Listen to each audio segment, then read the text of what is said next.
कता आसिङ मङ्नी गरेको राम्रो कि सिधै भगाएको ठिक हो? मङ्नी गरेर राम्रो मङ्नी नै राम्रो। डम्फरी गीतहरू आउँछ, तामाङ गीत रेडी राख्नु पऱ्यो फेरि। अब जमाना अनुसारसँगै चल्नु पर्ने नि फेरि होइन, गाडी धुनुलाई पनि त साथीभाइ हेरिहाल्नु हो। पड्का पड्का पानी त साथीभाइ खलल छ नि, अब असार हो हेरिहाल्नु सुब्रोको। आसिङ यो लेख्नु पढ्नु आउँछ? यो पढ्नु आउँछ? अङ्ग्रेजी पढ्नु आउँछ आसिङलाई? आउँदैन होला। अन्त के हो लेखेको भन्नु त? सुबु ब्रो। अन्त भन्नु त सुबु ब्रो त भयो, त्यहाँदेखि के हो यो? पारा लाएन आसिङले पारा लाएन। सुबु ब्रो त ठिकै हो। यो हो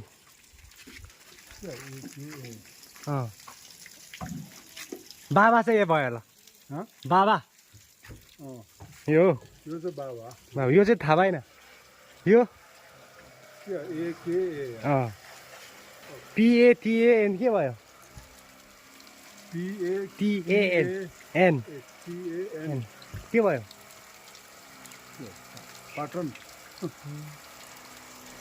जे एलाई जली। पहिले स्कुल कति क्लास पढ्नु भएको? म क्लास 4। स्कुल त गएको जस्तो लागेन? पहिले पढेको, यही पढेको। स्कुल जाने बेलामा खोलाहरू खेलाइ त भएन होला नि? जाँदा खाँदै ठिकै है त्यो जमानामा है। भुटेको मकै। तर यति भए पनि पढ्नु चाहिँ झन् आसिङले जानेछ है। अब अरू भए त चिल्लै फेरि आएछ। लिएर साथीभाइ अहिले गाडी धुँदै आउँदैछ हो। हाम्रो आसिङ यहाँ मिस्त्री आसिङ हुनुहुन्छ, मेरो त आफ्नो आसिङ हो। आसिङले एकदम पढ्छु भन्दैछ। खोइ पतञ्जली हो आसिङ, पतञ्जली। यो पालि चाहिँ आसिङ ल्याइदिउँ भनेको, यो महिना बुहारी हुलौँ भनेको। ल्याउनु उनीहरू बित्यो। हजुर बेलाको बाली खानु भन्छ नि, यो महिना ल्याइदिन्छु। कता आसिङ मङ्नी गरेको राम्रो कि सिधै भगाएको ठिक हो? मङ्नी गरेर राम्रो। मङ्नी नै राम्रो। कुन चाहिँ तामाङै नि ल्याउनु राम्रो कि? आफू जात ल्याउँदा ठिकै छ। अन्त जात ल्याउनु, पातमा खानु भनेर उखान्छ। जातमै ल्याउनु, पातमै खानु मिलेन भने चाहिँ अन्त? मिलेन भने मिलेन।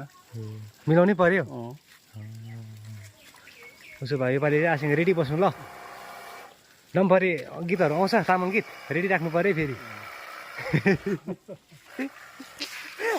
आयो ल साथीभाइ, हुँदैछ काम हुँदैछ होइन। पानी त यो त अन्त खलल छ नि त हौ साथीभाइ, हेरिहाल